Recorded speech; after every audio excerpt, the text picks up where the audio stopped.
Good evening, everyone. We'd like to take this opportunity to welcome you to the 2020 code amendments and our comp plan amendments. Procedure is, we're going to start with the comp plan amendments. Jason Gaines is with the Cobb Planning Cobb Planning Department. He's going to explain the rules and regulations and the time. Everyone that's opposed to any of the cases will have a chance to speak. So, Jason, if you would just give us the rules and regulations of it. Sure. Thank you, Chair. Good evening, and members of the Planning Commission. Again, I'm Jason Gaines with Cobb Community Development Planning Division. Tonight, we are going to conduct public hearings for our annual comprehensive plan amendment process. And well, first of all, for the sake of housekeeping, if anyone has a cell phone, please either turn it off or turn it to the silent mode so that it won't make a sound and interrupt the broadcast. So please put your cell phones on silent or turn them off. As far as tonight's meeting and the process, again, these are public hearings for our comprehensive plan amendments, and we've got two different types of proposed amendments that we'll hear tonight. One is zoning decisions, which are based on zoning cases from October of 2018 through September of 2019. Those are zoning cases where the proposed or the adopted rezoning went against the future land use plan. So we'll look at those items, and then we'll also look at commission proposals, which are items that were either brought forward directly by a commissioner or through their constituents. And we'll look at those items as well in terms of cleaning up the comprehensive plan and future land use map. So we'll start with the zoning decisions. We will go through each one. I'll read each one into the record. If there is no one here from the public to speak on that item, or if there's no discussion desired amongst the planning commission members, we will set that item aside and then move on to the next. And we'll continue to go through the list unless there is an item that is that folks here from the public are here to speak on, or if there's discussion desired amongst the planning commission members, we'll also set that item to the side. We'll go through one motion for all the items where there's no discussion or no opposition, adopt those, and then we'll come back to each item that was pulled for discussion individually and hear those individually and make individual motions on those items. We'll handle that process for both the zoning decisions and then again for the commissioner proposals. So with that, if there are no questions, I'm ready to begin. Okay, get us started. Okay. First item in the zoning decisions list is ZD1. It was based on zoning case Z53 of 2018. It's located in Commission District 4 on the north side of Michael Drive, east of Brackett Street. The proposed change is from Neighborhood Activity Center to the low-density residential category. Is there any opposition to ZD1? Seeing none, moving on. Okay. ZD2 is in Commission District 1, located on the east side of Kemp Ridge Road, south of Lake Ackworth Drive.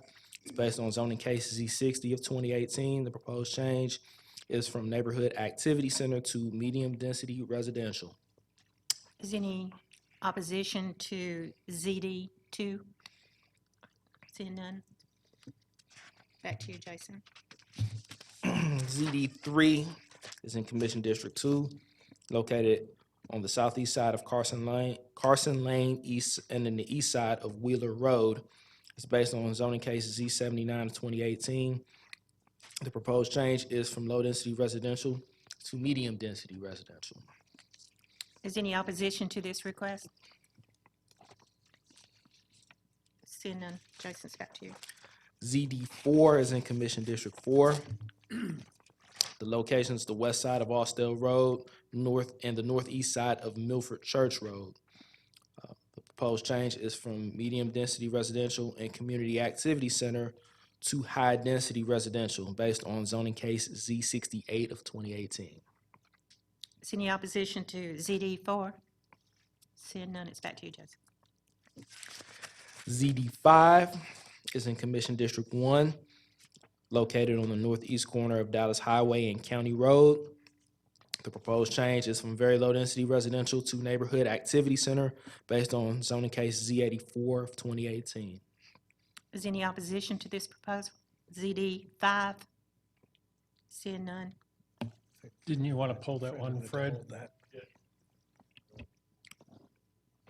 Yes, I requested that be pulled, thank you. So ZD 5 will be pulled. We'll hear it. ZD6 is in Commission District 2, located on the northwest intersection of Spring Hill Road and Honeysuckle Lane. Proposed changes from low-density residential to medium-density residential based on case Z6 of 2019. Is any opposition to ZD 6? I'd like to pull that one too, Jason, please. Okay. Okay. That was Z- been pulled. ZD7 is in Commission District 3, located on the south end of Hilltop Drive, north of Chance Drive. The proposed change is from neighborhood activity center to low-density residential based on case Z18 of 2019. Is any opposition to ZD 7? Seeing none, it's back to you, Justin. ZD8 is in Commission District 4, located on the east side of Sandtown Road, south of Windy Hill Road. The proposed change is from neighborhood activity center to medium-density residential based on case Z78 of 2018. Is any opposition to ZD 8? Seeing none, it's back to the commission. Back to Jason. ZD9 is in Commission District 4, located at the northeast intersection of Austell Road and Dorothy Road. The proposed change is from neighborhood activity center to public institutional based on case Z22 of 2019. Is any opposition to ZD 9? Okay, I'm going to pull that one. And that's going to be pulled from the Okay, we commission. will pull ZD9. ZD 9. Okay. ZD10 is in Commission District 4, located on the northwest side of Old Bankhead Highway, the south side of Veterans Memorial Highway, east of Old Powder Springs Road. The proposed change is from Community Activity Center to high-density residential based on case Z80 of 2018. Is any opposition to ZD 10? Back to you, Jason. Okay. ZD11 is in Commission District 4, located on the west side of Holloman Road, south of Hiram Lithia Springs Road. Proposed changes from Parks, Recreation, and Conservation to very low-density residential. This is based on case Z5 of 2019. Is any opposition to ZD 11? Seeing none. Back to you, Jason. ZD12 is in Commission District 4, located on the west side of Elmwood Circle, north of Elmwood Drive. Proposed changes from medium-density residential to low-density residential. This is based on case Z21 of 2019. Any opposition to ZD 12? I want to pull that one. Okay. Okay, we will pull ZD12. ZD13 is in Commission District 4, located on the west side of Floyd Road, south of White Boulevard. The proposed change is from public institutional to neighborhood activity center and low-density residential. This is based on case Z29 of 2019. Any opposition to ZD 13? Seeing none. Back to you, Jason. ZD14 is located in Commission District 1, located on the north side of Ivy Lane, west of Cobb Parkway. The proposed change is from rural residential to very low-density residential. This is based on case Z35 of 2019. Any opposition to ZD 14? You want to? Madam Chairman, I'm recusing myself from this matter. You were handling this matter. Okay. We're going to pull ZD 14. Okay. ZD14 is pulled. ZD15 is in Commission District 1, located on the north side of Mars Hill Church Road, west of Ackworth Due West Road. The proposed change is from low-density residential to neighborhood activity center. This is based on case Z46 of 2019. Any opposition to ZD 15? Seeing none, it's back to this, and I would pull that, ZD 15. Fred, I think this is when you actually recused yourself.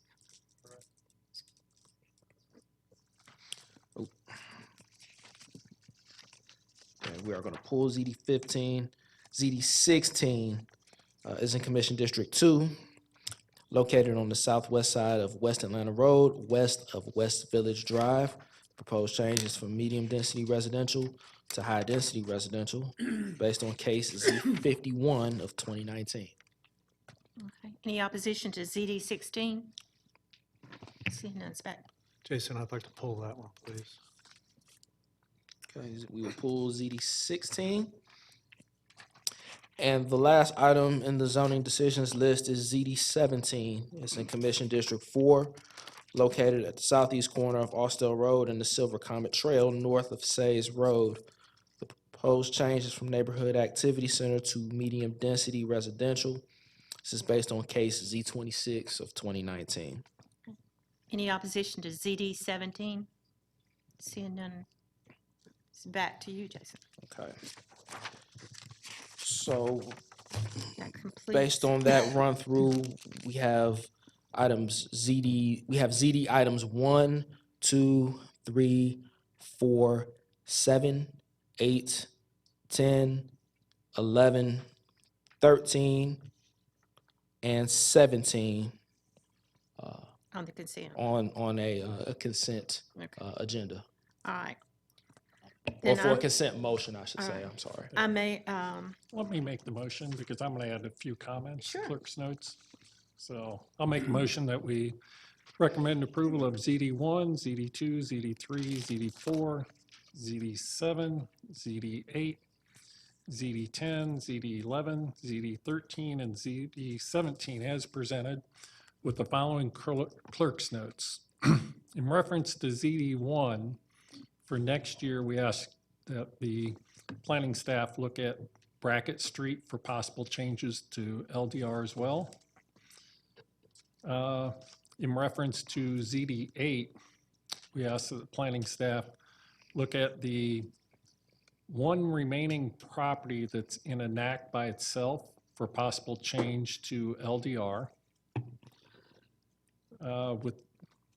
With reference to ZD10, we ask that you look at the 2 notches of Community Activity Center on Old Bankhead Highway for possible change to MDR. And that's the motion. all right. Do I have a second? Second by Skip. Call the question. Those who are approved as presented. Now we'll go back, Jason, to the, Okay. Amongst the items pulled, the first is ZD5, and I'll read it again so everyone is clear on what we're holding the public hearing for. This is ZD5 in Commission District 1, located at the northeast corner of Dallas Highway and County Road. Proposed changes from very low density residential to neighborhood activity center. this would be back to the board. Fred pulled it, so.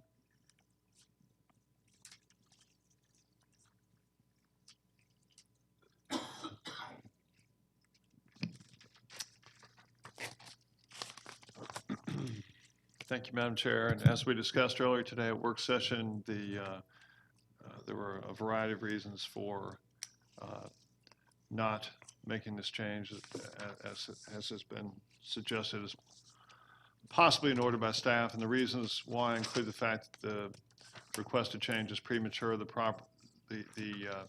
property has not been improved, has not been built. The conditions to meeting the zoning stipulations have not been satisfied such that it could not be built without significant changes. For these reasons, we suggest that this is at least premature and this change should not be made at this time. So recommend no. Do we have a Yes. second? I'll second that. Second by Skip. Call the question. And that proposal is denied 5-0. Okay. Next item is ZD6 in Commission District 2, located at the northwestern intersection of Spring Hill Road and Honeysuckle Lane. Proposed change is from low-density residential to medium-density residential. Andy, that was in yours. Correct. Thank you, Madam Chairman. Yes, I'd like to propose that we deny this change to allow us time to study the larger area along the west side of Spring Hill Road all the way south until Paces Ferry, I think. We have a motion. We have a second. Second. Second. Call the question. And that's denied 5-0 for further study. Okay. The next item is ZD9. It's in Commission District 4, located at the northeast intersection of Austell Road and Dorothy Road. Proposed change is from neighborhood activity center to public institutional. That's Singal's. I asked for this one to be pulled primarily because this is a church going into what's really a commercial building. And given that it's really designed as a commercial building, the church could easily leave. So it makes more sense for it to remain in a commercial activity center. So I'm going to make a motion that we recommend denial. Second. That was a second by Andy. Call the question. And that's denied 5-0. Okay. ZD12 is in Commission District 4, located on the west side of Elmwood Circle, north of Elmwood Drive. The proposed change is from medium-density residential to low-density residential. This is back to Cobb. That's me. I pulled that one because this would create just an island of low-density residential and otherwise medium density. And what we really did with that zoning case is we took 2 lots and made it 1. Took 1 lot and made it 2. So it's actually less dense than it was, or more dense than it was before under medium. So I'm going to make a motion that we recommend denial. I have a motion for denial. Do we have a second? I'll second. Second by Andy. Call the question. That's denied 5-0. ZD14 is in Commission District 1, located on the north side of Ivy Lane, west of Cobb Parkway. The proposed change is from rural residential to very low-density residential. That's Fred's. Yes, thank you, Madam Chairman. And you're correct. It's CD 15 that I need to recuse myself from. On 14, we recommend denial of the proposed change. I have a motion for denial. Do we have a second? Go ahead. I'll second. Second. Call the question. That's denied 5-0. Skip any ones you want. All right, ZD15, also in Commission District 1, located on the north side of Marshall Church Road, west of Ackworth Due West Road. Proposed change is from low-density residential to neighborhood activity center. This is back to this board, and I'm going to handle that. My recommendation would be that it's expanding the note, and I don't think it's ready to be expanded. So my motion would be to deny ZD 15. And I'll second that. I have a motion and a second. Call the question. That's denied 4-0. Fred recused himself, or excused himself. Whatever he did. He's coming back. He's coming back, whatever he did. All right, and ZD16 is in Commission District 2, located on the southwest side of West Atlanta Road, west of West Village Drive. The proposed change is from medium-density residential to high-density residential. That's back to this board, and it's Andy's. Yes. I asked that this would be pulled as it's part of a larger subdivision development, and that development is entirely medium-density residential. So I think we should leave it the same. I'd like to make a motion to deny this amendment. I'll second. Call the question. That's denied 5-0. All righty. Yeah. Moving. Okay. Moving on to the commissioner proposed items. We have one each in Commission Districts 2 and 3, and then we have 7 items in Commission District 4. First item is CP 21, which is located on the north and south sides of Atlanta Road, south of Church Road, Plant Atkinson Road to South Cobb Drive, east of I-285, and south to the Chattahoochee River.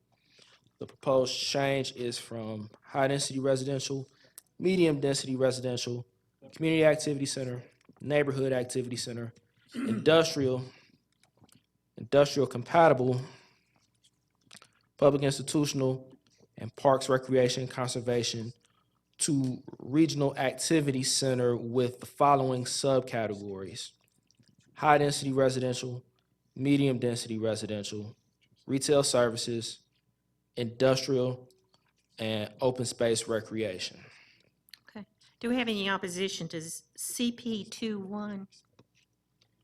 We do. All right. Pull that one off. Okay, CP 21 is pulled. Next item is CP 31, located on the south side of Gresham Road and east of Wallace Road. The proposed change is from industrial compatible to medium density residential.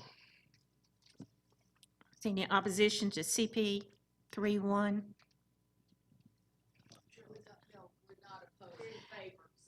You're in favor of it? Okay. Yeah, it's just. It's a comment, just a comment. You're in favor of it? I'm going to add a note to it regarding the lake. I'm going to add a note regarding the lake. Yes, this side, we're confused about all of this. All right, I'm going to I don't know pull it. whether to be in denial of it or Okay. for it. Jason, let's just pull that. Okay, CP 31 is pulled. CP 41, located on the north side of Veterans Memorial Highway, west of Cooper Lake Road, and on both the east and west sides of Beaver Drive. Proposed change is from Community Activity Center to Neighborhood Activity Center and medium density residential. Is anyone opposed to, I already see hands, CP 4-1? All right, we have opposition, so we're going to pull that one.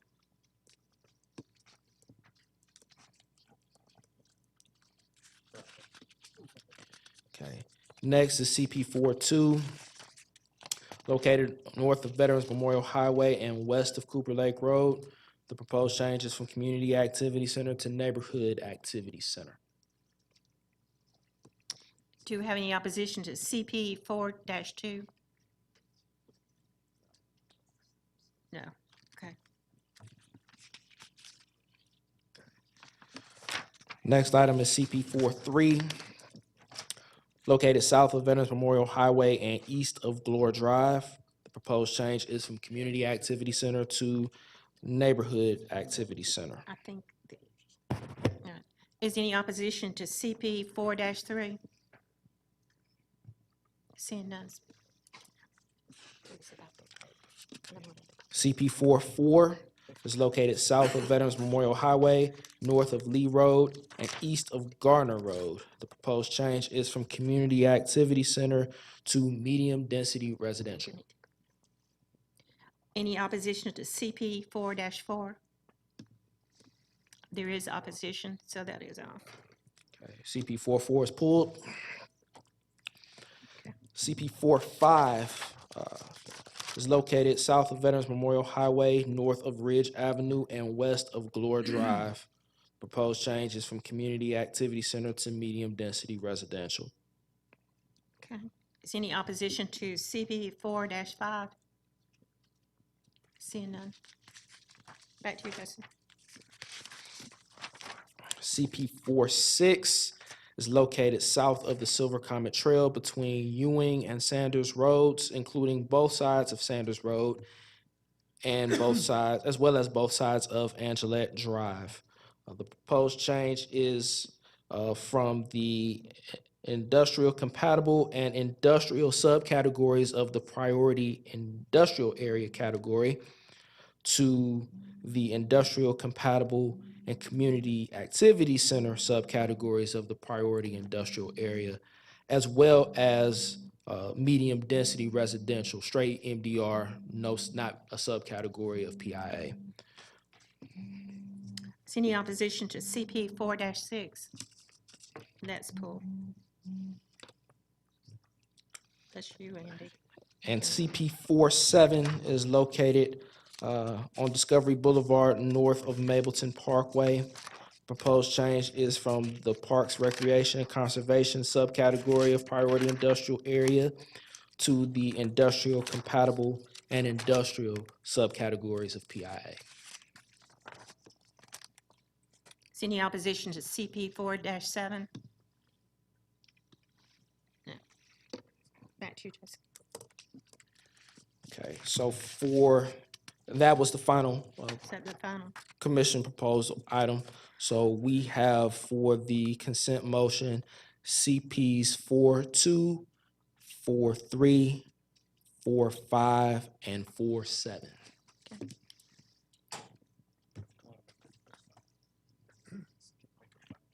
You don't have any notes today? I'd like to make a motion, Madam Chair, that we recommend approval of CP 4-2, CP 4-3, CP 4-5, and CP 4-7. Okay, we have a motion. Do we have a second? Second. Call the question. Those are approved 5-0.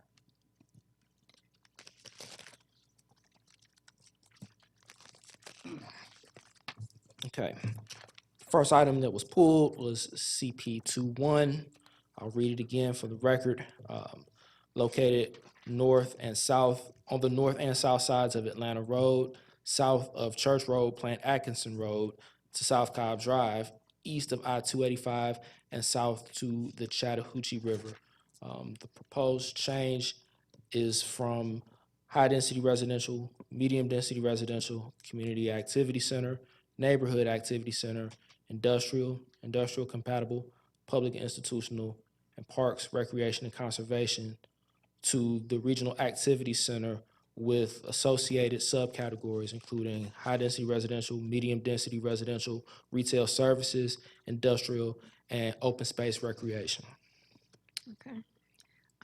We have the opposition come forward, and I believe the opposition has 3 minutes, am I correct? 3 minutes to state either for or against, so. It's really just comments. for the- It's different.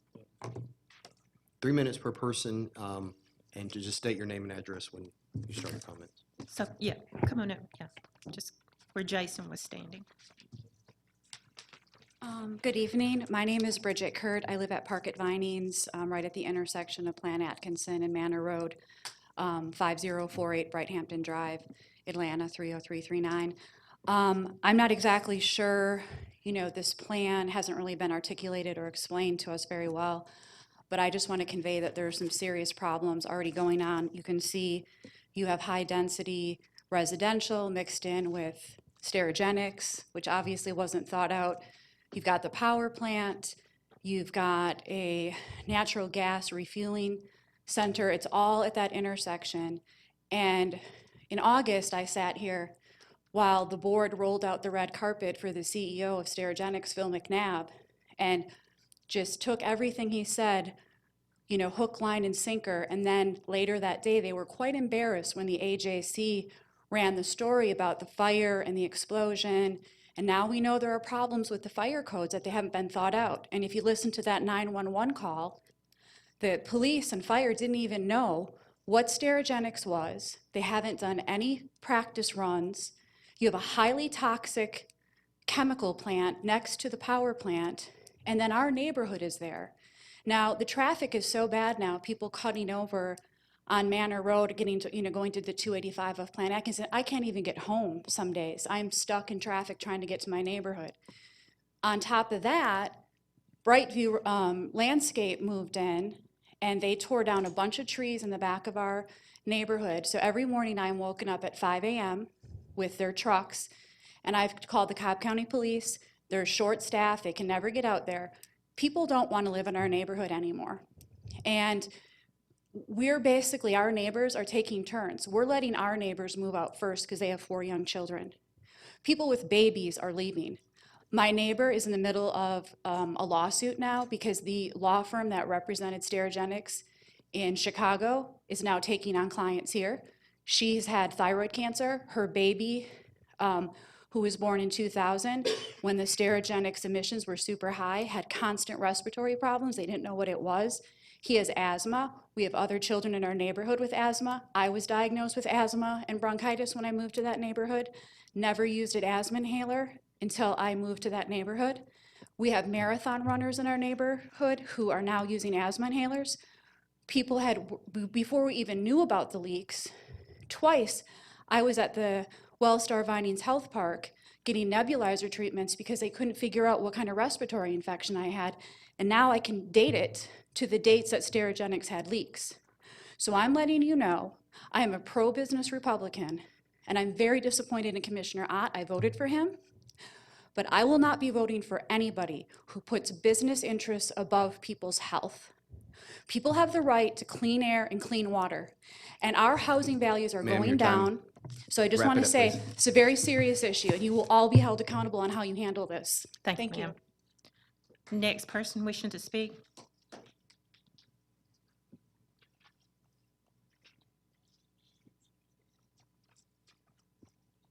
Good evening. My name is Tony Adams, and I live over at the Chadsworth subdivision off of North Church Lane, 4908 Payson Way.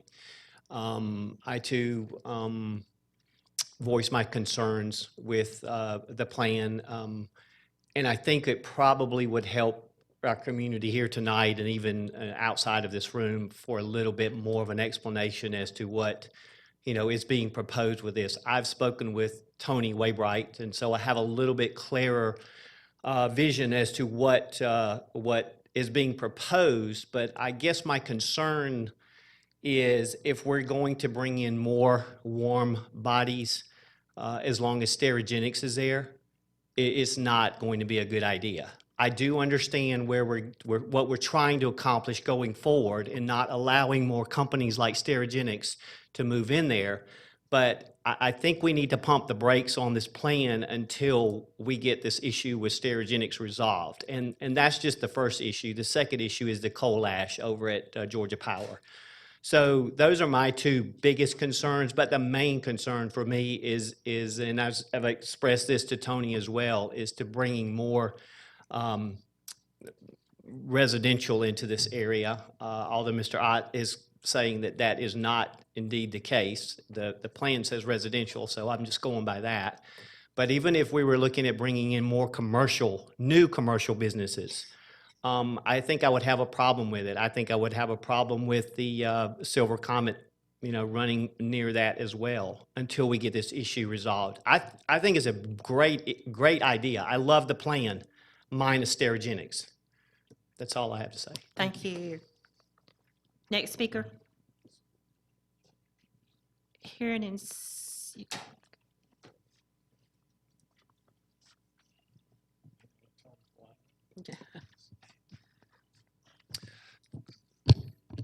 Tony Waybright. I live at 1872 Tristan Drive, 30080. It's right off of Atlanta Road and Cooper Lake Road, I'm sorry.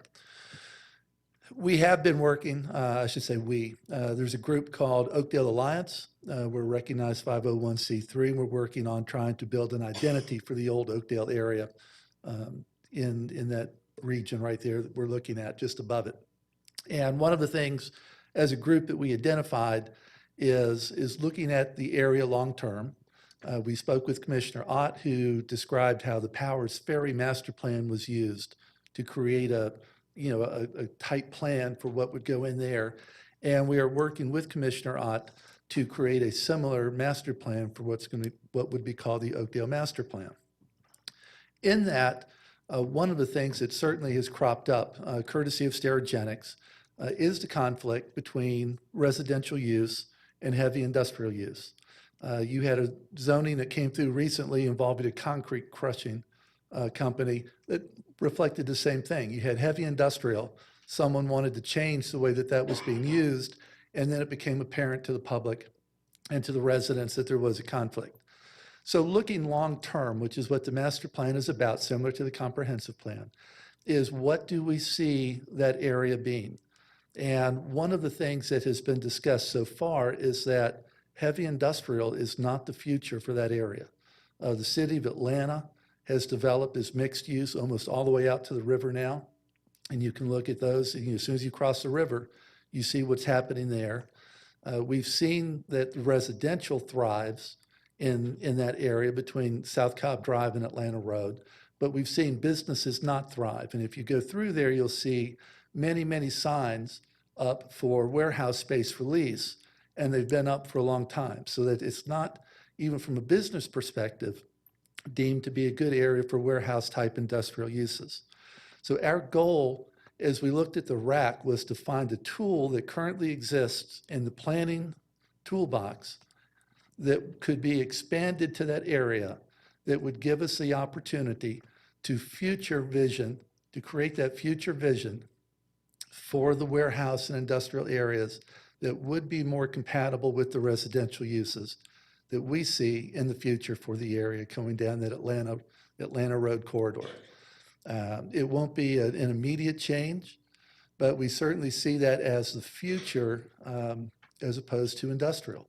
And rather than trying to create an entire new category for land use to apply into that area, we thought that using the RAC and expanding the RAC down through there would create the incentive to current landowners they're on their own to begin to re-envision how they can use their warehouse space and convert it into something more compatible to the neighborhoods in the area. Thank you, sir. Sir, yeah, Okay, thank you. thank you. Is there another speaker? Hearing and seeing none. And it's back to the board here and to Andy. I want to thank Bridget and both Tonys for speaking up today, and everybody who's come out today to express their opinion on one of these amendments. We appreciate all the input we can get, and this is a great forum for it.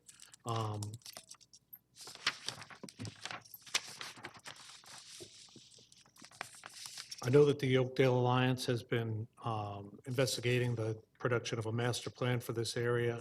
That effort's already begun. The master plan would overlay, in my understanding, on top of the RAC if that was created in the county's future land use plan, and would help guide the development and redevelopment into the future, which is exactly the point, again, is my understanding of the future land use. So the area, I think, is, as Tony explained, is for a number of reasons, including the way in which Atlanta is developing across the river, is a good candidate for a comprehensive look at redevelopment. And I think the RAC that's being proposed in this amendment is the tool that's available to us now to provide the palette that's needed for the comprehensive master plan. So I'd like to make a motion that we recommend approval of this amendment to the Board of Commissioners. I'll second for discussion. I've got a piece of candy in my Okay. Well, you didn't have to I'll go on second. with the discussion We have then. a motion, we have a second for Oh. discussion. I'll start. Just a few comments here on it. I do understand kind of what the intent is of this. And, you know, there's things that you can do with a regional activity center that you can't do under the current classifications of some of it, although a lot of this looks like if it's currently industrial, it's going to go to industrial compatible. If it's industrial compatible or industrial, it's going to go to industrial compatible, which I don't know if that's really the right answer for changing the mix. If we're having a hard time with industrial here, maybe we should be looking at it going somewhere else. I do have a concern that while this barely on the tip of the corner touches an existing rack, it doesn't really come across to me as an expansion of that rack. So I think either maybe we need to add in a little bit more of the, like where the HDR is at a minimum, so that we really connect those two. Because a regional activity center is supposed to be located at the intersection of two freeways. And this is really pulling it quite a ways down, and then when it doesn't really even pull it together, that's a concern. I do, I understand the stereogenics whole point. Changing this plan doesn't directly impact that, like day one. They can still, once they settle everything with the county, they can go back to operating, assuming whatever's going on legally there. This doesn't really impact that because they already have, zoning. This really impacts more when people come in for rezoning of a property. Now, what this could do is inspire people to take some of this old industrial, especially along Atlanta Road, for instance, that has some uses that probably could be redone and a better use, and gives them the ability to do a little bit more intensity with it, which often you need to do if you want somebody to tear down an existing building that still has value. You got to be able to build something that's a whole lot more valuable. Nobody's going to tear down a warehouse that's older and not in the best shape to build a new warehouse, typically. They might tear it down to build a new office building that can go several stories, or a condo complex, something like that. So, I have mixed feelings. It also looks like there's some industrial compatible that maybe should have been pulled into this a little bit to the north there if we're trying to make a comprehensive plan out of it. So those just kind of my comments. I'm not, it almost seems like it could use more study to me. Yeah, I think so. Yes.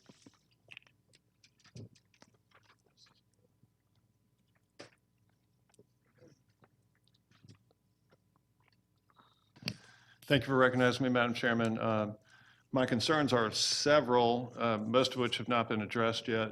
They begin with the one that was just cited, though, by distinguished planning commissioner from District 4, which is that this project is not appropriately situated for a rack. Let me just go through this quite quickly. First of all, CP 2.1 proposes to place 895 acres of land inside the perimeter into a rack regional activity center, including high-density residential subcategories. This would include developments in excess of 4 stories per structure, and I oppose this for a number of reasons. The rack category, as it says here, is to promote high-intensity development. If you could flip to Exhibit B for me, please, sir, the next one. At Appendix 4 from the Cobb 2040 plan, it specifies that Condition P3 for a rack, regional activity centers shall be located in close proximity to the intersection of 2 freeways and their access ramps to from adjacent arterial streets. This, of course, makes locations like I-285 and I-75, their confluence, the ideal place, and indeed there are racks there. These locations are not appropriate, absolutely inappropriate for a rack. Yesterday I drove from the on-ramp at Atlanta Road and on I-285 to 285 East, all the way to 75 North. That exceeded 3 miles in length. That does not meet the statute or the definition per the appendix of what's required for a rack. Most other points of measure also exceed 3 miles to a second freeway. We need to honor this restriction lest we create a big mess in this county. It's there for a reason. We should honor it. As the first speaker noted, traffic's already severe in this area, and we shouldn't make it even more severe at this time. Speaking of traffic, the transportation analysis at page 65 of the 2020 amendments book, if you could please flip to Exhibit C, thank you, shows that there's a suggestion to adding a lane in each direction at South Cobb Drive to help alleviate the traffic. However, it states this project is in the inspirational list of the CTP. It's a very long-range project, and for that reason, so should this proposal be something that we consider somewhere about 10 years out in the future, if ever, and even then, only after we redefine what a rack is. Transportation goal number 1 per the Cobb 2040 comp plan is to maximize performance of the transportation system, not to double down on a mess. Those are just the beginning comments. Additionally, Cobb County has identified a need, if you look at Exhibit D, to expand affordable housing in the county. Nearly 49% of all renters in this county have been deemed cost burdened in the year 2013. We sure aren't going to get there by tearing down existing multifamily units that have some age on them, some of which are in this area, and replacing them with new, spanking new high-rise units. In a few minutes I took online yesterday to look at it, the rents for rates near the Galleria for these new units often exceed $1,400 for a one-bedroom apartment unit. Planning Commissioner Smith handed me an article once last year talking about the need for affordable housing, and we have not otherwise discussed that issue, to my recollection, at all last year throughout the Planning Commission meetings. My personal research indicates that the 2018 tax increase in Cobb County has caused further harm to the lack of affordable housing in this county. My research also indicates that there's a category of housing designated as NOAH, N-O-A-H, or naturally occurring affordable housing. There are a series of articles published on the subject. Simply put, as housing complex ages, several different things can happen. They can be somewhat revitalized and made into more affordable housing, or they can be substantially revitalized, in which case there'll be more expensive housing, or they can be torn down and redeveloped, but then you're going to have higher cost units. And that's not what we need more of, certainly not in this area. We certainly don't need a lot of high-rise residential 5 stories or more tall. This area has many existing housing projects that, if kept in the current category, would have a greater ability to be somewhat revitalized. And we're not going to realize that possibility if we tear them down and roll out the welcome mat for developers to turn this into another series of high-rises.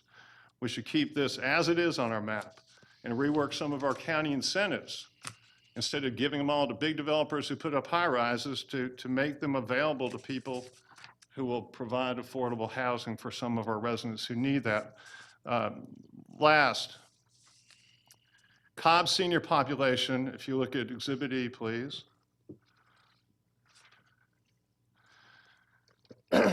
While Cobb's overall population is projected to be modest, the senior population age 65 and older is expected to double over the last 25 years. This is consistent with what we've already experienced in the past decade. We have a large senior population in this county. That's the way it is. This is from page 9 of the 2040 comp plan. If you then go to Exhibit F,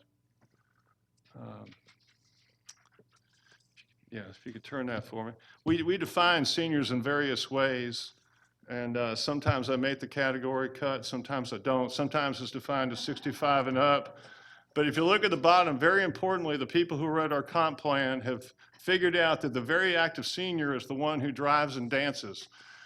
And I know a lot of Baptists are going to take exception to this because they just are not going to go for this at all. And as somebody who is over the age of 62 and still plays basketball, I think we should amend this somewhat next time we put out a comp plan to indicate maybe play sports. But I just wanted to put a little levity in the situation. But we have a lot of seniors in this county, and as we sat here over the past year, we've heard a lot of proposals before this board to build RSL projects, and we've approved a bunch of them. And those are going to be marketed to people who are 55 and over to come here and move in. Where does that become so important? If you can turn to Exhibit G. Spent a little time yesterday, and I actually stole this from the City of Marietta's website, and then I modified it slightly. But there are the millage rates of some of the counties around here. Cobb's reasonably low right now at 30.35. And if you subtract the schools that, if you own a house and you're 62 and over in this county and you take the school tax out, the senior rate here is 11.45 mils, very attractive. That's the reason why these RSLs are being successfully marketed right now. But let me give you 2 reasons why we're going to kill that if we keep moving land into this type of category where it doesn't belong, into racks that don't belong. That's twofold. Number one, if you take a look down this list, one thing you're going to notice, is when you have highly urbanized areas, cities with dense development, what you're going to end up with is higher taxes, higher millage rates, period. You can't escape it. So that's one problem. The second problem that I have noted in listening to people around this county, I have heard speeches given by at least one member of the Cobb County Board of Education from South Cobb, who's reasonably newly elected, complaining about the senior exemption in this county. And I'm not going to sit around here and tolerate a 10 or 15-year bait and switch sticking it to all these people who are buying these senior housing units right now. We either step up and stop this irresponsible, excessive development and stop an ultimate threat to the senior exemption as it exists, or we're just not doing our job, in my opinion. So in summary, this area does not meet the statutory definition for an RAC. There are not two highways that are easily accessible here. We already have heavily burdened traffic in this area. We're just going to make it worse if we roll out the welcome mat for more excessive development here through an RAC. We have not done anything to truly promote affordable housing. We have, if we put this into a RAC, we will have effectively reduced the amount of affordable housing possibilities that we have over the next 20 years. And if we allow for this type of excessive development in this area of the county, we will threaten the senior tax, which may in turn, or the senior exemption, and we will require higher millage in this county, which will in turn effectively amount to a bait and switch to the seniors that are moving right here, right now, to buy this RSL housing. Well, thank you. Fred? Skip? I don't think there's too much to add. I think this needs more study, and that's just where I stand. I'm not going to be in support of it.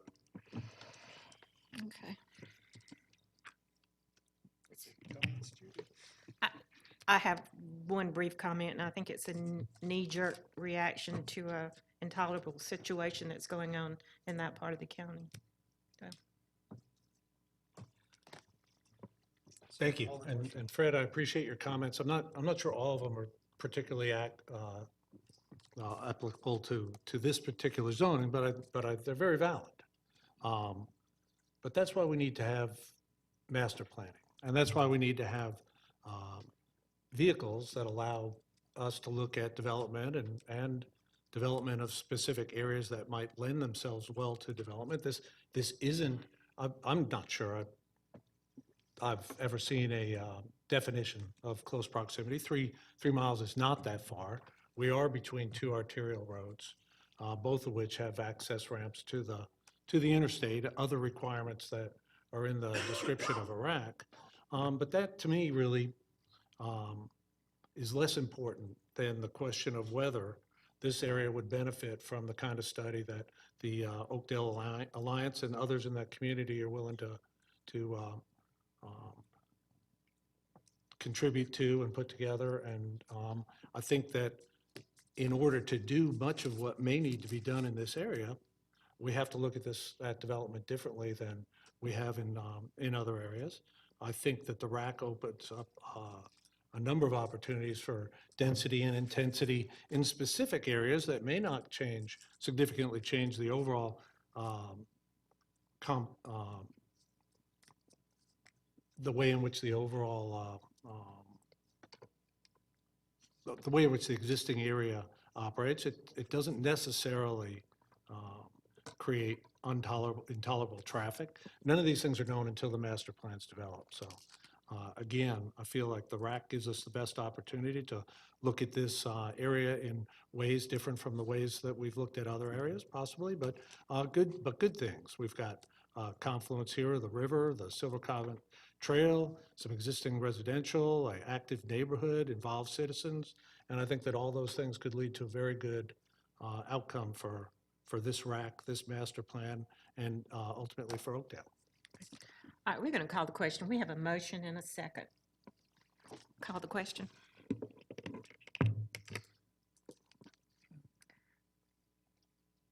And that is approved, a recommendation to send it to the Board of Commissioners 3-2.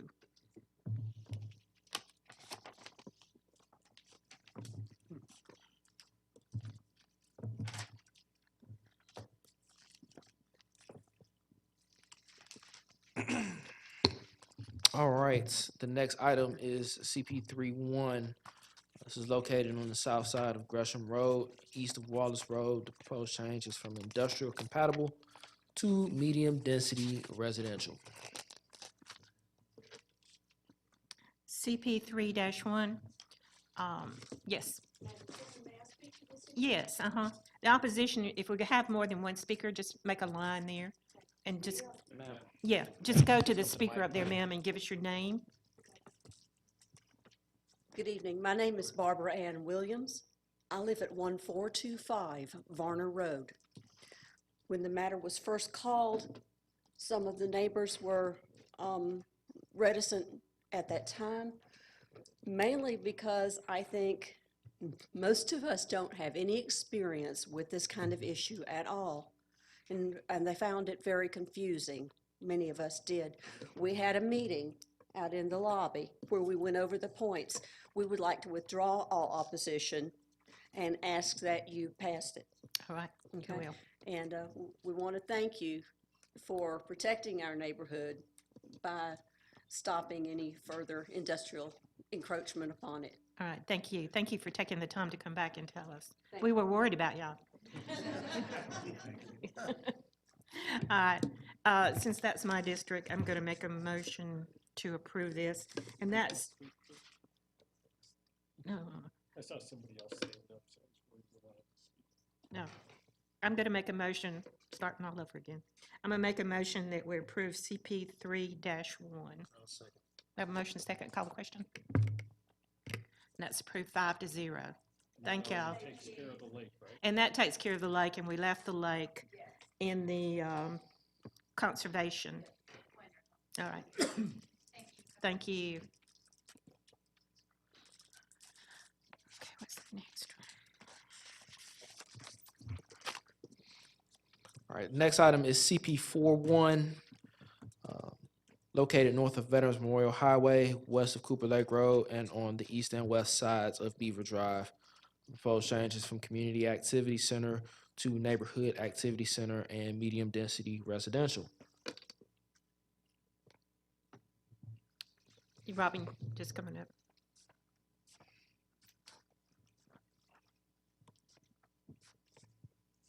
Good evening. Thank you very much for holding this hearing tonight and for many of the good changes that we see proposed along Veterans Memorial Highway. My name is Robin Meyer. I'm the chairman of the zoning committee for the Mapleton Improvement Coalition. I'm going to speak slowly and look carefully at my notes because a lot depends on east and west, and sometimes that's not my best skill. So the proposal for CP 4-1 is that these areas which are now designated as community activity center should be changed. The staff proposal is that it should be changed to neighborhood activity center and medium density residential. We believe that the entirety should be changed to medium density residential. The area west of Beaver Drive, I think there's no contention there. That's the area that we believe should be medium density residential, and the proposal is for medium density residential. The area to the east of Beaver Drive, which runs through to Cooper Lake Road, behind an existing shopping center now, is all used residentially. It may be zoned commercial. It may be some of it is zoned commercial. It may be it may look tidy on the map to make it a neighborhood activity center, but the use of this property is definitely residential. You have, as the Planning Commission, you have had you've had a proposal last year for two of the lots on Cooper Lake Road to be rezoned to a residential category. That application didn't go forward in 2019, but it's back again for February of 2020. These lots on Cooper Lake Road are also directly across the street from residentially zoned and residentially used property. And folks, I think folks everywhere who look out across the street from their home want to see homes across the street. They don't want to see businesses across the street.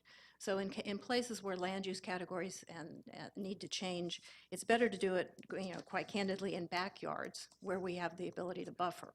It's hard to buffer a street, and that's what would be the case with Cooper Lake Road. So we urge you to adopt half of this proposal, the west half of Beaver Drive, but on the east portion, change that to medium-density residential as opposed to neighborhood activity center. Thank you. Thank you, Robin. Anyone else wish to speak? It's back to Bob. Thank you, and I think Robin just echoed exactly what we talked about at the work She session. did. And so with that, I'm going to make a motion that we recommend the Board of Commissioners approve a change from Community Activity Center to medium-density residential for the entire CP 4-1. Have a motion. Do we have a second? And I'll second that. All right, call the question. And that's approved 5-0. All right, the next item is CP 44, located south of Veterans Memorial Highway, north of Lee Road and east of Garner Road. The proposed change is from Community Activity Center to medium-density residential. Do you have anyone wishing to speak? Yes, sir. Please come forward.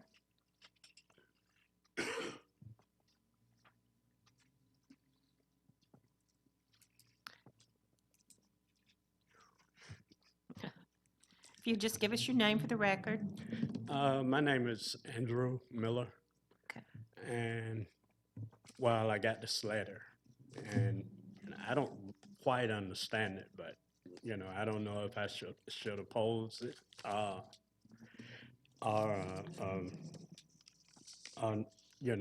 it or not oppose it. Right. But what I own property there. I mean, I managed to, I bought it about 25 years ago, and I managed to pay for it, and I still live there. But, other houses around there, is, in other words, it's where I live. Yes. So that's why I'm here tonight. I was looking at, this paper, it give a current thing, and then it's a change to community active. Commercial. They want to change it from Community Activity Center, commercial, To medium-density residential. a medium density resident. And I don't really understand, the difference. Oh, okay. But, so that's why I don't know if I should oppose it or not. All right, why don't you have a seat? I'm going to turn it back to this board because we're going to give you a chance and let your district commissioner, he's going to explain it. And if planning, what did I say? District. He is the district planning commissioner. Yeah. You didn't say planning. Oh, You gave him a promotion. if you'll just have a seat. Uh-huh. Is anybody else wishing to speak? I don't think there was anybody else. Yeah, if you'll just have a seat, Galt's going to explain, and then I'll recognize you if you have another question. Okay, thank you. Thank you so much. Thank you. First, I want to thank you for coming out and being concerned. Don't drive me crazy. And basically what this change does is try and preserve Lee Road as residential instead of allowing the possibility for commercial to impede upon your home or the homes next door to you. So that's really what we're looking at, is going from a commercial future. All of this that we're talking about is what may be done with the property in the future. Maybe 10, 20, 30 years down the road. If somebody wants to change it from being a house, it doesn't change what you do with the property today. You're still good doing what you do. It's just saying that we want to keep the residential character of Lee Road together so that neighbors on both sides of the street feel like they're in a neighborhood versus, you know, if you're on one side looking out at commercial. And you know that exists in some places on Lee Road there. If you go just a block further down, you're looking at the back of some commercial. So that's really what it's about. Does that answer your question and clarify it? You can just shake your head, or if you have more questions, come back up to the mic. Come Go up- ahead and Just come back up here. so we get you Come on up the back up record. here so we can hear what the main thing is. Well, one of the things that I was concerned about, you know, it's an old property. And, you know, I've managed to, you know, work my way all the way to retirement. You know, I am a retired, you know, I mean, well, I retired from the railroad. And you know, I mean, it's just where I live, and I was wondering, you know, if it was going to be a place of development, you know, I need to know so I can make arrangements to move if I had to move. Right, and, you know, we're trying to set it up. Also, just over time, you probably heard with so many of the online businesses taking so much business, you're getting less and less commercial development. And that's one reason to look at it as a positive to staying in a residential mode down the line in the future. It doesn't affect you at all. You can just continue using your house. What we're doing is we're making a land use plan that now conforms to how the properties are being used today, and saying we envision it still being used in that way in the future. So that's Yeah, what well- we're really doing. Well, you know, for the past, I'll say 5 years, I mean, my phone, you know, it rings off the hook. I don't know how these people get my phone numbers, you know, Right. but they constantly asking about, you know, do I want to sell the property, and just on and on, you know, 2 or 3 times a week. Yes, sir. And then, so when I got this, you know, I figured it was best that I come and find out. It's always what's best happening. that It's you come. always best, and we're glad you did. And if you'll just have a seat, then we're going to let the Hopefully district I commissioner. answered your questions and And hopefully, explained it. we explained everything. to you. Okay. Thank you Call so the much. mover. Don't call the mover. Yeah, don't Yep. call the mover, since you just Okay. retired. Okay, and with that, I think we discussed it out, and I'll make a motion that we recommend approval of CP 4-4. I'll second that. Call the question. That's approved 5-0. One more to go. Okay, the final item for tonight is CP 46, located south of the Silver Common Trail between Ewing and Sanders Roads, including both sides of Sanders Road, as well as both sides of Angelette Drive. Proposed change is within the priority industrial area category with subcategories of industrial compatible and industrial, going to subcategories of industrial compatible and community activity center, as well as a parcel within that area being considered for medium density residential, not a subcategory, but actual MDR. Do we have anyone who wishes to speak on CP 4-6?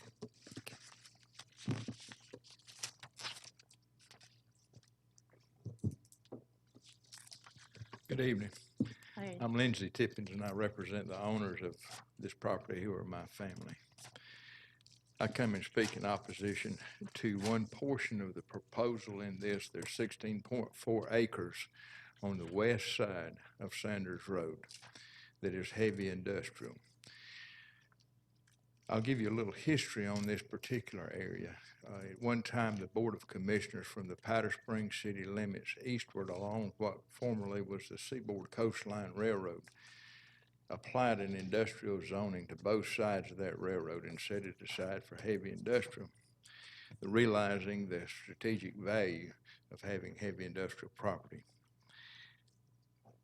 the property that, the 16.4 acres now is currently zoned heavy industrial, even though its PI is officially zoned as heavy industrial. The history of this goes back, and I believe, I've been told, to the first rezoning, the first zoning ordinances that were set up, I think, in 1972 or 73, and it has remained that way ever since.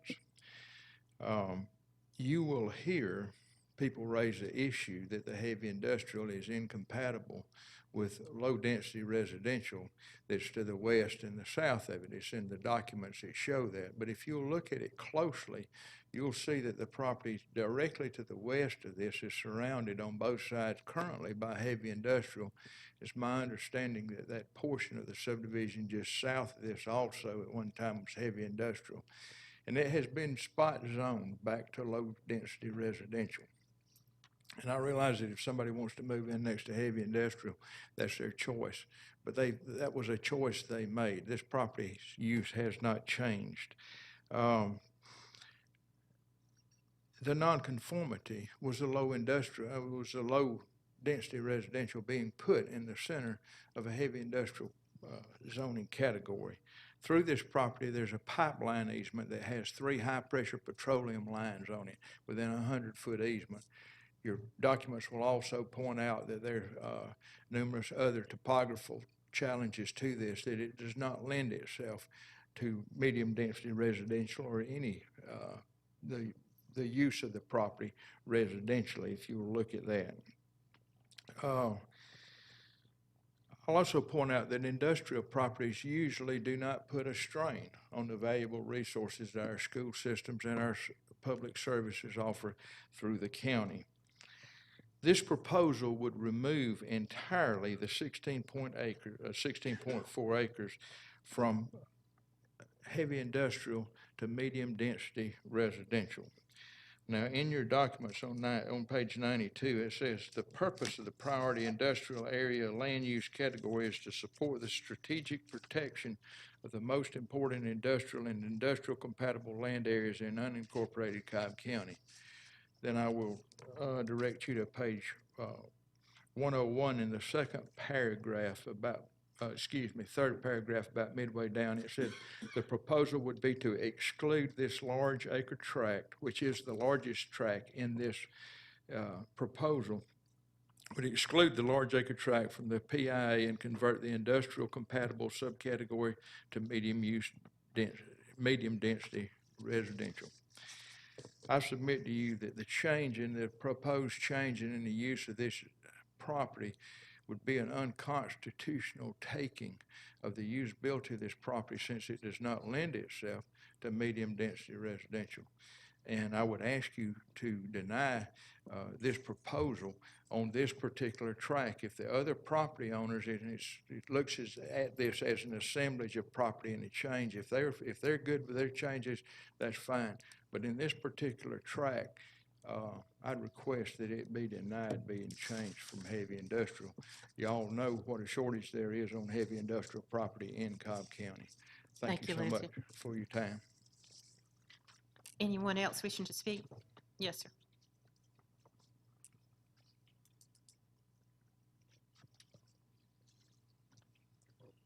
My name is Stefan Glamp. I live at 4164 Ewing Road, Austell, Georgia.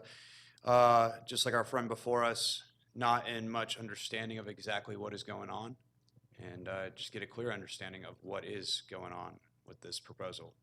So that's about it. I'll just listen from here. All right, thank you. Anyone else wishing to speak? It's back to the board. This will be in Galt's district. Thank you, Judy. Let's see, to try and answer the question of what's going on, we've had a couple recent zoning cases, or what we call a special land use permit, right in this general area.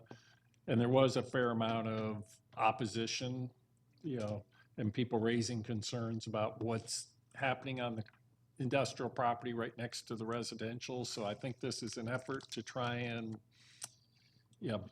make the uses more compatible. I would say that's the intention of it. So I hope that kind of answers the question. But I also understand Senator Tippin's, points of this is a heavy industrial area and the residential came to us. And that's sometimes, what has happened around the county in various areas. And that, and I think we're all struggling a little bit with this one as to exactly what the right balance is and thing to do with it. I think I have a question for Senator Tippins, if you could come back up.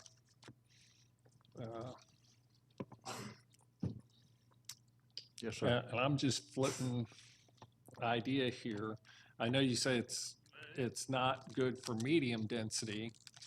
Do you think there'd be any potential for something above medium density, like a high density townhome development there? I don't know the property well or anything, and that may give you a better return. Well, I think if you did that, my concern about making it in the future land use plan, it'll only be used to the extent that someone is willing to invest in it. And Right. The studies point out that there may be some soil. I know there is some small amount of soil instability on this, but typically, if you have a piece of property that's got a pipeline going through it, you don't want to put high density residential next to it because of the threat. You may put it next to it, but I'm not sure you're going to market it. So, Right.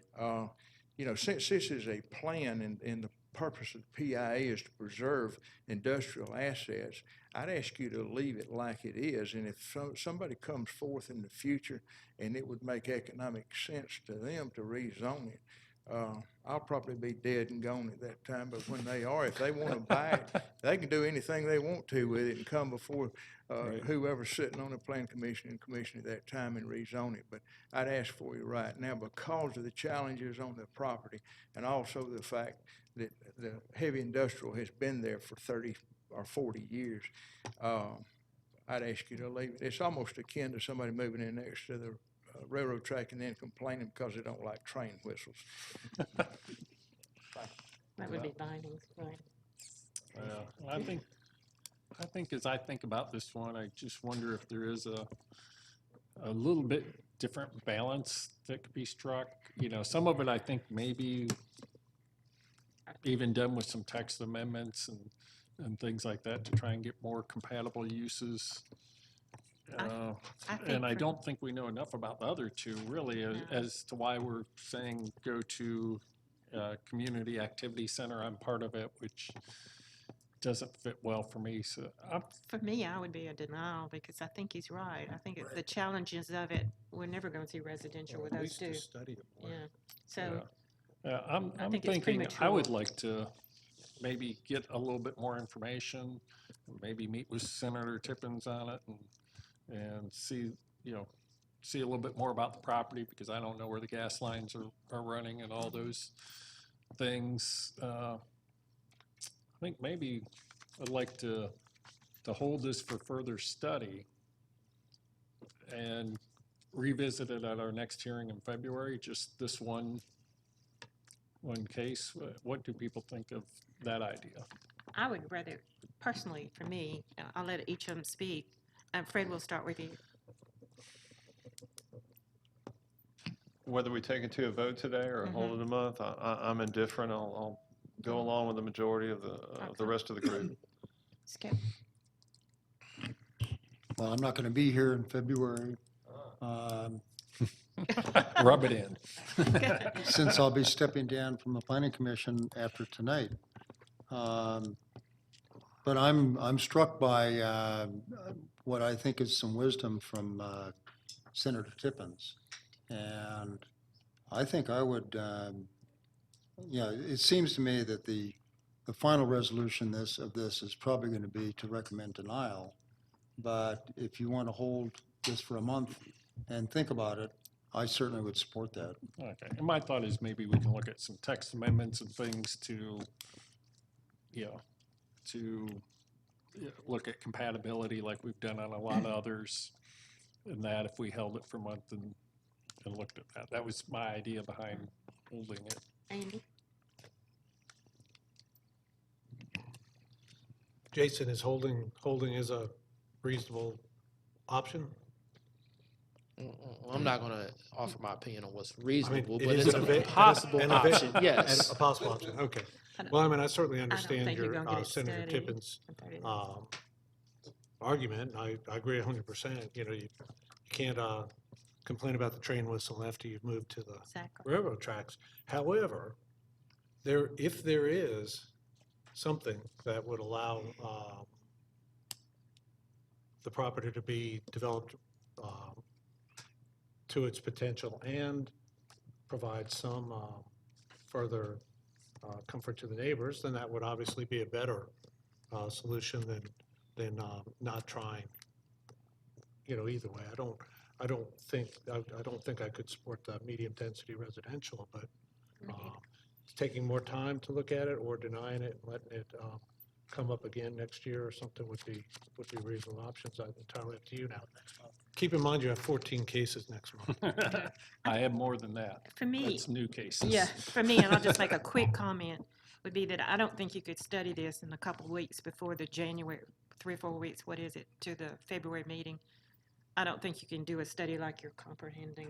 Well, in that amount I'm of thinking of time. maybe there's text amendments that we could craft That- that may, Yeah, I you would, know, that we often get on properties when there's these competing things and we don't have anything in front of us, and I didn't really go into this thinking of preparing I something. guess we need a motion in a second, so go ahead and Okay. make your motion. I'll make a motion that we hold this CP 4-6 until our February hearing. Can we have a second? All right, call the question. And that is approved 3-2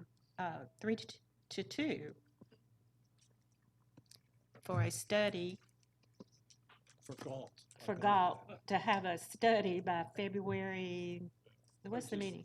I don't even know that we're saying a study, but just look at it more. Now, we are saying that this would still get on the commissioner's agenda for the cycle. Yeah, and that will be before the commissioners actually hear it in their final hearing. They'll have one hearing before Yeah, that, but we they make don't- no decisions at that hearing, but we'll have our recommendations before the commissioners. We're not If I may, delaying it, in if I other may, I think we kind of got the comp plan amendments and code amendments jumbled up a bit Okay. here. When it comes to code amendments, you're correct. But when it comes to the comprehensive plan amendments, the Board of Commissioners is scheduled to hear those 2 weeks from today on January 21st. Okay. So So I need to Amend your withdraw that motion. All right, you get, and your And- second has to agree to it. Yeah, and You meant- were you second? All right. So I make a Call the motion to question. withdraw that first motion. This is Point just of order, Yes, Yeah. please. the motion has passed. Okay. I think it might be better to rescind Okay. the previous question Okay. and then reconsider. I'm trying to see the point that what the, you can reconsider before the end of the meeting, so you can do that, and then another motion be on. Okay. be Okay. So we preferable. need a motion to rescind, And Or and then reconsider. Okay, so go. Okay, so I make a motion that we rescind the previous vote and reconsider. A second? And second that, and call the question. Mhm. So that's approved 5-0. Now we need a new And I want to motion. thank Jason for pointing out Thank you, that- Jason. that we were getting confused between the code amendments We and really were. these comp plan amendments.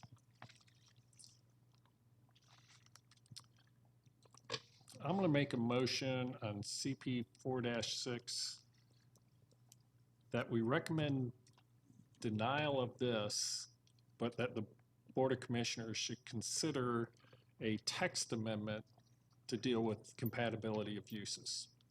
We have a motion. Do we have a second? I'll second. All right, call the question. And that's approved 5-0.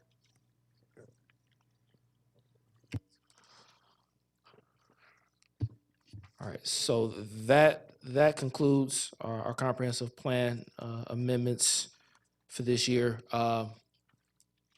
The Board of Commissioners will take up these recommendations offered tonight at a public hearing scheduled for Tuesday, January 21st, beginning at 9 a.m. in this room. So those who are still here, those who may be watching at home, the Board of Commissioners will consider all the same items that we discussed tonight on Tuesday, January 21st at 9 a.m.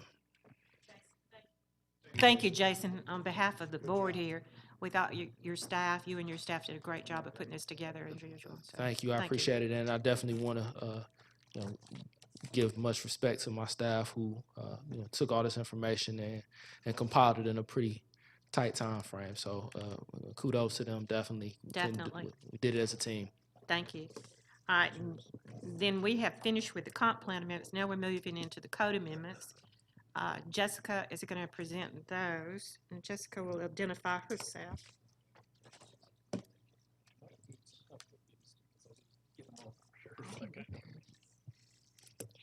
We're going to have to wait. Good evening, everyone. Jessica Gwynn, Cobb County Community Development. This evening, we have a number of code amendments that are being considered to the zoning code.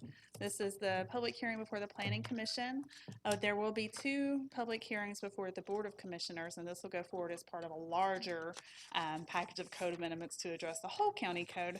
The first public hearing before the Board of Commissioners will be on January 28th, right here at 7 p.m., and then the final public hearing will be on February 11th at 9 o'clock, and that'll be the meeting where we propose that these would be adopted.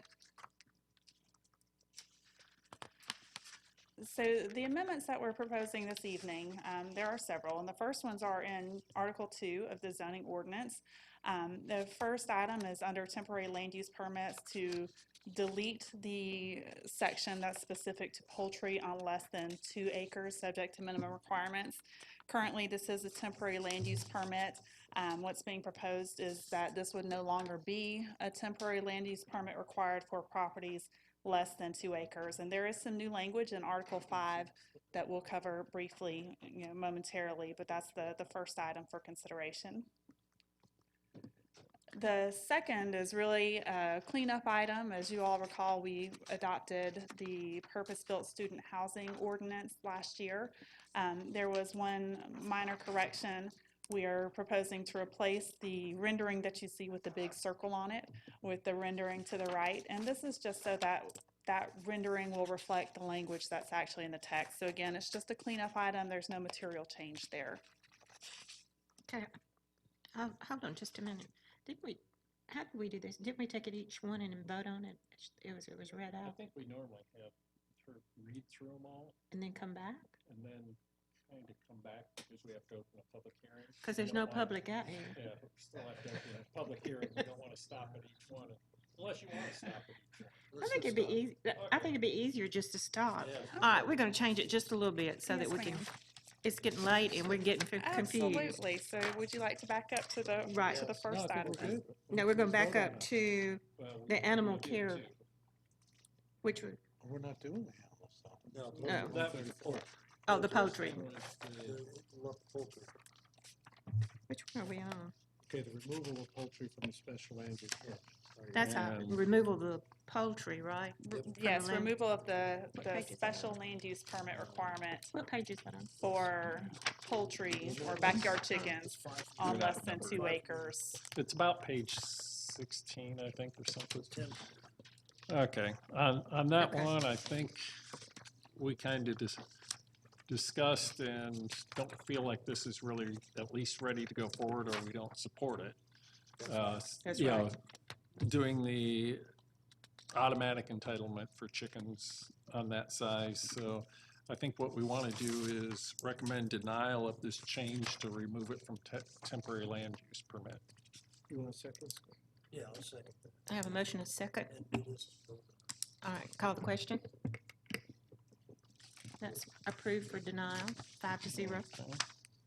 And then, since you've already covered it, I'll go ahead and make a Student motion that we recommend approval of the change to section 134, 37, oh, wrong section. Oh, it is the right section.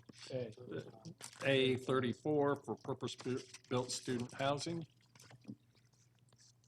That's just the, We have a motion, we have a second. Skip, seconded. Yep. Call the question. That's approved 5-0. Thank you. These are all yours if you want. The Oh, next you know what? item You is didn't do a, any is a minutes of new, those. You didn't open the special public land use hearing. permit, and this is for limited impact professional services. And basically what this is intended for is to allow for reuse of single-family houses for some lower impact commercial services. It can be on a residential property as long as it's done under prescribed criteria. Those criteria are that the existing house must be reused, no ground disturbance requiring LDP, so nothing that would create more than 5,000 additional square feet of impervious surface. Site architectural, landscape, signage, and lighting plans to be approved by the Board of Commissioners, no outdoor displays or storage. Hours and days of operation to be approved by the BOC. It would be approved only for specific use. If that use were to change, then the special land use permit would no longer be valid. And the BOC can approve these land use permits, these special land use permits, with or without a prescribed time frame for which it may sunset or expire. Glad to answer any questions. Is there anyone wishing to speak on this? Hearing and seeing none, it's back to this board. Very good, Judy. Thank you, thank you. Okay, I'll make a motion that we recommend approval of this with the following changes. In item B, where it says more than 5,000 square feet, we're going to recommend changing that to more than an additional 5,000 square feet. In item C, where it says site plan, architecture plan, landscape plan, use, sign plan, after sign plan, recommend that we also add in parking plan. Correct. And then adding a new item I, which would be if the business license lapses for more than 1 year, the SLUP will terminate. Good. And that's the motion. All right, so we have a motion, and we have a second by Skip. Just to clarify, that word was lapse, not Yeah. last. Okay. Lapse, Lapse. yes. Yes, getting late. Call the question. That's, Fred didn't like it. It's 4-1 with Fred. 4-1. It's getting late. I know Thank it is you. getting late. The Who wants next to see item Jeopardy? is in Article 2, Division 5. This is property maintenance. Again, this is to include some exterior property maintenance issues that currently our code does not address, and we have not adopted the International Property Maintenance Code. So this will help us to try and address some of those exterior issues before it becomes an issue that becomes a nuisance abatement problem. So 2 things here. The first is that gutters would be kept free from obstruction, so there cannot be trees or lots of debris in the gutters, that those would have to be cleared in order to maintain the gutters and keep them in good working condition. And the next is specific to exterior building surface maintenance. So it would be doors, windows, trims, porches, decks, etc. Would have to be maintained in good condition. That exterior paint should not be chipped or peeling. That exterior wood surfaces should be treated. And that exterior wall should also be maintained properly. Thanks. Anyone wishing to speak on this? Hearing and seeing none, it's back to this board. Okay. And I'll make a motion that we recommend approval of 134 exterior building surface maintenance with the following change. In the second line, after decks, add roofs. And that's it. I have a second. I'll second. Let's call the question. It's approved 5-0. And just for clarification, the motion was section 134, 134. 134, 133 was the gutters and shutters. Oh, okay. Well, I'll make a separate motion then, or I'll make a motion on 134, 133 that we recommend approval. And I'll second. Call the question. That's You didn't approved. get it. I know, I didn't get the public comment. 5-0, that was approved. Well, we already. Thank you. The next item is in Article 4 in the Neighborhood Retail Commercial District to include thrift store or secondhand store as an allowable use in NRC. Okay. Is anyone wishing to speak on this? Hearing and seeing none, the public hearing portion is closed and it's back to the board. I'm gonna let somebody else make this motion. Okay, all right, do we have? You're doing a great job. Well, but I'm gonna vote against it. Yeah. So That's I need a fine. motion. Go ahead, Andy, make a motion. I'd like to turn my mic. I'd like to make a motion that we approve the amendment of section 134-213 as presented in the handout. We have a motion, we have a second. Call the question. And that's approved 4-1.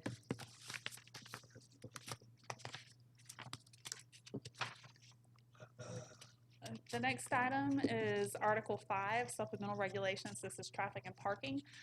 This would allow for gravel parking to be permitted in the R districts on lots that are greater than 5 acres, and those lots would have to be used for agricultural, equestrian, or other farm-type uses. As proposed, a 25-foot long required or paved or asphalt apron would be required at the public road. Go ahead. Yes. Want to do the Well, motion? you want to open it to the public again?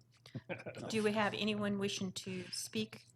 Hearing and seeing none, the public hearing portion is closed and it's back to the board.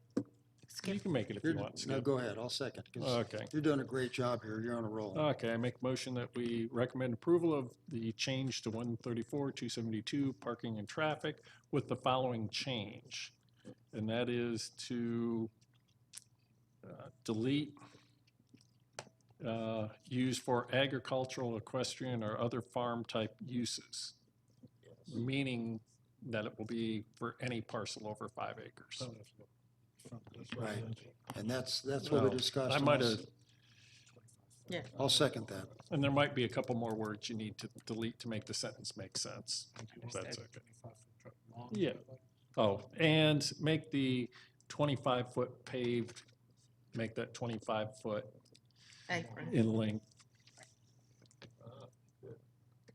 So we have a motion, we have a Oh, second. okay, I already seconded, but that was a change that I didn't see before.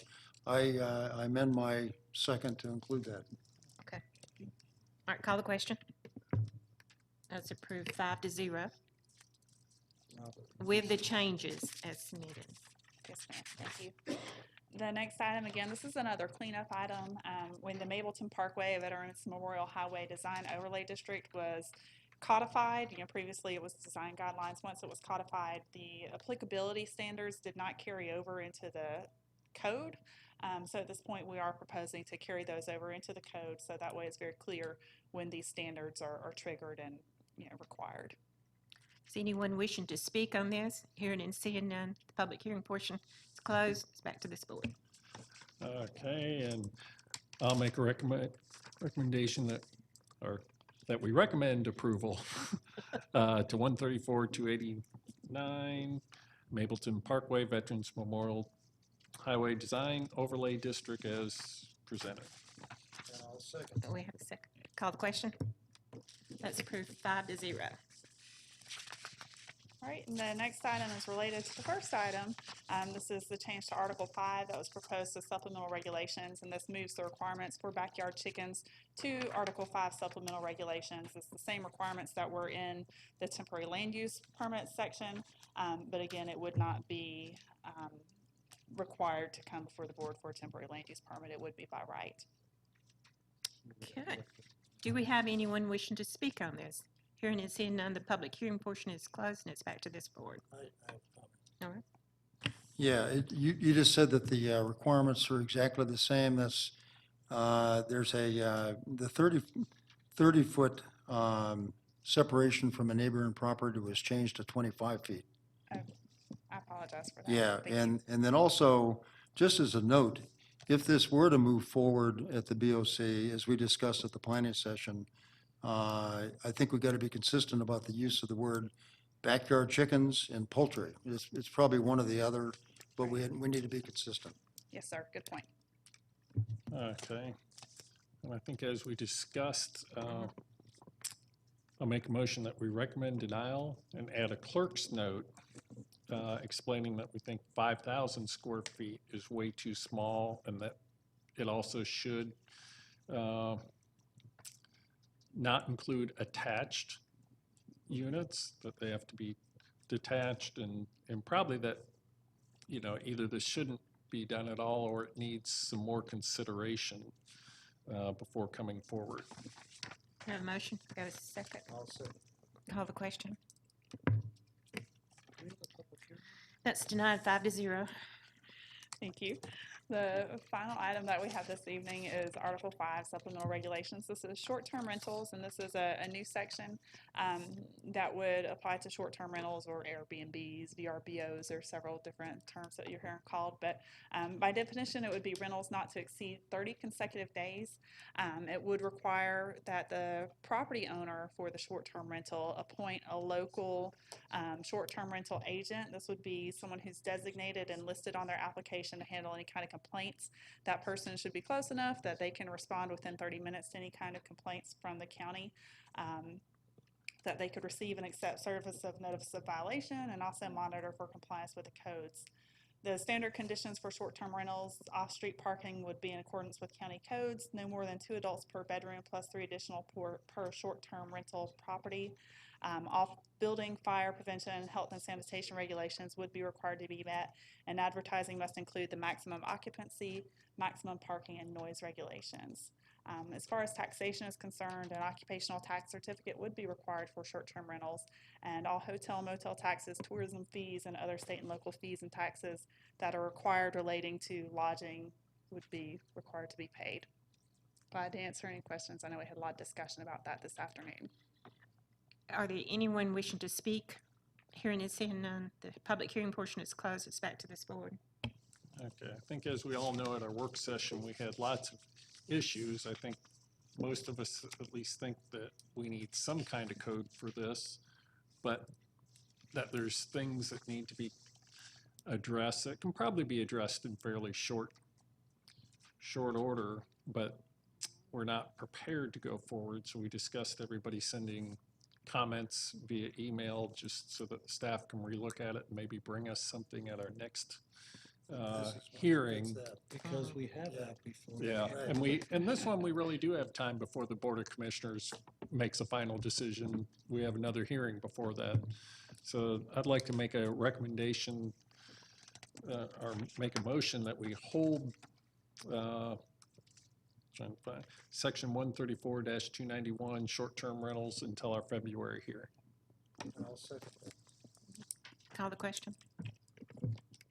And that's approved 5-0 to hold it until the next meeting, which will be our February meeting. So as a reminder, the next meeting is January 28th of the Board of Commissioners, and then again on February 11th. So thank you all for your input. I really appreciate your feedback on the short-term rentals. Please send me any comments or thoughts you have on that, and we look forward to bringing you an updated draft for that in February. Thank you, Jeff. Thank you, Jeff. We're now adjourned. We are now, is any other business?